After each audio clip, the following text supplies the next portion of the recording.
Welcome to Chapter 2 of Storming Babylon. In this chapter, we will continue to explore the exciting and action-packed world of this thrilling book. We hope you are enjoying the story so far and are eager to find out what happens next. As we delve deeper into the plot, we encourage you to immerse yourself in the exciting events that unfold. From thrilling action scenes to heart-pumping moments of suspense, Storming Babylon is sure to keep you on the edge of your seat. We appreciate your support and hope that you continue to enjoy the journey we have in store for you. Thank you for enjoying the story, and we look forward to sharing more with you in the upcoming chapters. Chapter 3: Taking a Gamble. The Bellissima, one of the most luxurious hotels in the city, was surrounded by other, less impressive hotels. On a sunny day, its ostentatious exterior with fountains, exotic plants, and cobblestone walkways through lush gardens was a sight to behold. However, when Artem arrived, it resembled a beleaguered stronghold, its many floors of lights rising into the night like dimming candles. Artem parked his car in one of the massive lots surrounding the building, each of which was a vast expanse of space with few other vehicles occupying lonely spots. He found it a bit off-putting that no one came to offer him an umbrella or any basic courtesy. The building's large portico extended to the edge of the parking lot, only 20 feet from Artem's door. It was far enough away to soak someone to the bone. The doctor released the steering wheel and took a deep breath. He had not thought to bring his umbrella, as his distraction had prevented him from thinking ahead.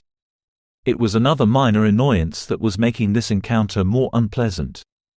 After a short sprint, he was miserably wet and under the protection of the portico. Artem jumped as an oversized phantom loomed at him from a shadow by the doorway. The figure lit a cigarette in the gloom and took a deep drag before he spoke. "Your boss is not coming." "I'm afraid not. My master is the reason I seek to speak to your employer." The large face of the man split into a grin. "You haven't changed much over the years, kid. You still look like Someone about to be scolded." Artem stammered, trying to rack his brain for any clue on who this person was. He had not been a kid for decades. The next pull of his cigarette caused the doctor to take a step back. "Bruno." The large figure's mouth grew into a wider smile as streams of cigarette smoke steamed from his nostrils. The large man pulled his collar away from his neck, revealing several barely visible scars. "Yeah, kid, it's me." Artem's fear turned to joy as he recognized his childhood friend. He embraced Bruno with his massive orangutan arms. "It's been almost 12 years since I've seen you." "You're telling me? If your father hadn't patched me up so well, he'd be 6 feet under." They hugged for a time before Bruno pulled away. "Come on, I'll take you to my boss."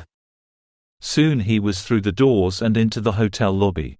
It was as decorated inside as the exterior, sporting an array of pleasing adornments and exotic plant life. A small army of employees was busy caring for the lobby occupants and maintaining the business. Artem knew this was all an elaborate facade. Phoned instructions informed him of a guarded door at the far end of the lobby, and he spotted a pair of black-suited thugs flanking the only door that met the description. He made his way to them cautiously. He was on someone else's home turf and feeling exposed. When he approached the door, both men made to wave him away. Knowing this would happen, he discreetly whispered he was there by appointment, and he was expecting a very rare vintage of red. Their reactions were immediate, opening the door and escorting him inside, leaving Bruno behind. Beyond the door was a claustrophobic pale room, with a locked door at the opposite end, and shelves much like one would find in a dressing room, along both side walls. The men carefully closed the door behind him before each interposed between the exits. The guard before him spoke with a shockingly respectful tone. "We are going to search you, sir. If we find anything we don't like, you'll be asked to leave." The man had attained the seemingly unachievable combination of an Italian accent, thuggish authority, and gentle repose. Artem nodded as he pondered how hard it must have been for a man hired for his brawn instead of his brain. Artem was searched, and his coat and hat were placed on a shelf. The two security guards did not seem to mind the water dripping from his clothes. After the initial conversation, they said nothing more. Artem wished Bruno had stayed to provide a familiar face during the upcoming negotiations, but he had stopped at the door. It was an uncomfortable experience, but it spoke to Papa Mac's need for security. What was the old gangster hiding in the hotel? And why was his boss so unconcerned and aloof when speaking to him? These and other thoughts ran through Artem's head as he wondered what would happen to him. After the thugs approved, one unlocked the far door and waved him through. The raucous noise of illicit entertainment assaulted Artem as he entered.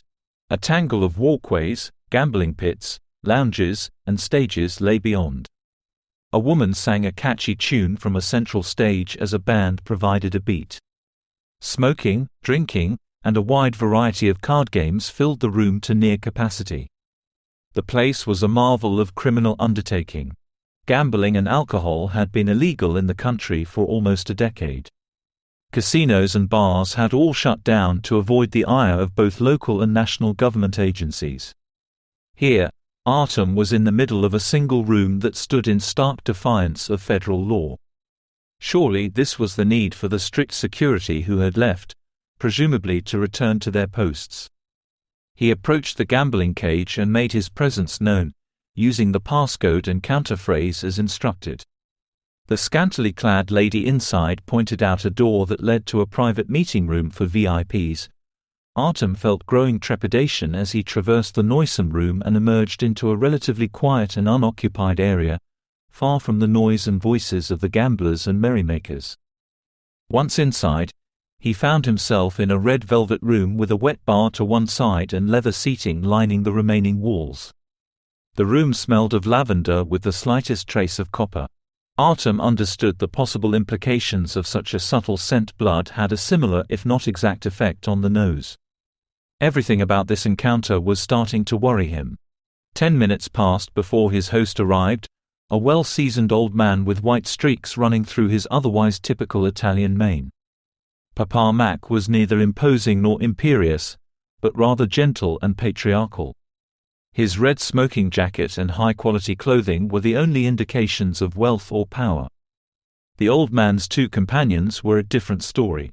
The tall man to his right was a stunning physical specimen with perfectly groomed hair and business attire that would make most lawyers jealous. His appearance and demeanor suggested a man forged in confidence and capability. He was a dangerous businessman who would likely be distracting if Artem had been so inclined. The other was a short woman with wild blonde hair, held back only by a pair of colorfully lensed glasses, and wearing far more mundane clothing. She was sporting a leather jacket, street clothes with jackboots, and a lot of attitude. The woman slipped behind the bar to make drinks with deft hands. The well-dressed man closed the door behind them before assuming a watchful eye over the proceedings. Papa Mac guided Artem to a seat with a gentle hand on the shoulder. The gangster smiled warmly, exposing fangs as he began his introductions. Good to see you. The lovely lady preparing our drinks is my Warhound Palina. The woman gave a predatory grin and a bark at her title's mention. The gentleman minding the door is my right-hand man Lorenzo. Lorenzo offered a brief nod to Artem. I'm sure you know V.I.M., right? Artem nodded solemnly. You are the infamous Papa Mac. Infamous. Did you hear that? Papa Mac looked at his companions, who all shared knowing smiles. I like that title. Says a lot about a man who comes to ask for favors and steals the stones to call me infamous to my face. I meant no disrespect. The vampire smiled. Nantaken. I happen to like people with guts. Palina slipped around the bar to give drinks to her companions before sliding onto the bar top and pulling a bottle of vodka from beneath it for her consumption. She stretched her length across the bar and took a healthy swig from the bottle, seemingly disinterested in the proceedings. Papa Mac continued. So how can uno help stainesse loyal Igor, eh? Artem blanched at the title. Referring to him as his grandfather was a slight. It showed a lack of respect for his family. Artem. My name is Artem Kozlov. We met before. The old man laughed at that. I know. We met many times, but I am sure most were when you were too young to remember. When was it Uno had spoken to you last? I me more than empty pleasantries. Artem, unamused, completed the thought. 10 years ago at the meet. Yes. That was it. I bumped into you right after in the lobby. You'd been Stein's secret new wonder doctor back then. Good to see you got your legs under ya. Your papa and your grandpappy would be proud, I'm sure. Artem, surprised by the mention of his father, felt himself jump into the conversation. You met my father. Met him. Kiddo, he and he worked closely with one another after. Back in the old days. The old vampire's face seemed to burn with memories as he thought about the hunchback. Soon a smile broke across his face again as he continued reminiscing. You were just a little bambino back then. Costin went on and on about you every chance he got. Papa Mac's tone grew solemn before he continued. Your papa was a good man, your grandpa was one of the best. We had a bunch of laughs over his time as Adamesse number 2. It was a shame to see him retire. Artem felt a wave of anger wash over him at continued disrespect for his family and the informal use of Lord Stein's first name. He wanted to lash out at the old gangster, but he had to remind himself the pleasantries and easy demeanor hid a violent man in control of the situation. Artem redoubled his efforts to get this task done. His master's life depended on his success here. He taught me well, but his decision to go into seclusion left me to be the one to spend the plates before I was ready. My time is short. I desperately need your help and will pay what is required to gain your aid. Could we discuss it now? If Papa Mac was put off, he didn't mention it. Instead, he maintained an easy smile and shot glances to his companions before nodding at Artem. He adjusted himself to sit back comfortably as he listened. Artem let the silence hang for an awkward moment before he began. He needed to get this right the first time. He needed to leave no openings for this criminal to gain leverage over him or distract the conversation. I need Someone to investigate a private matter for my master. Someone discreet, who can mix with mortals easily. They will be required to deal with matters as quickly as possible. Someone used to deal with unusual things. Papa Mac's smile changed. It seemed far more genuine. Polina shook her head and drained a healthy amount from her bottle. Lorenzo chuckled once before taking a long pull from his drink. I know just the guy. Papa Mac relaxed. You have no idea how much you made my day. He snapped his fingers, summoning Lorenzo from his post at the door. The younger man produced a golden poker chip from his jacket and handed it to his boss. Papa Mac looked the chip over before offering it to Artem. You're gonna give this to a friend. As a detective will meet your needs. I'll have Lorenzo get you his address so you can find his place. Papa Mac held it out like Judas silver for Artem to claim. Artem looked at the offered trinket for a long moment. Hiring this detective would free him to treat his master until a new arm was acquired. Hopefully, an investigation would ensure him safe access to the caches hidden among the city mortuaries his guild controlled. He had to take it. Time was too short. Artem quickly withdrew the chip from Papa Mac's hand. What will be owed for this service? Artem was loath to ask but needed to know the extent of his debt. Papa Mac took a long breath to collect himself before he responded. Clearing my ledger, kiddo.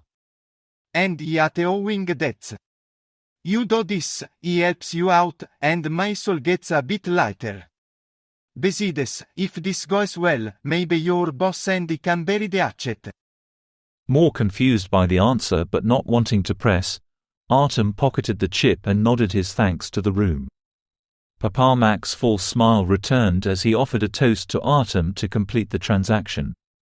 The doctor left the mafioso's inner sanctuary on somewhat rubbery legs, feeling the weight of the event hit him head-on. From the gangster's reputation, he had navigated a conversation that several people hadn't survived.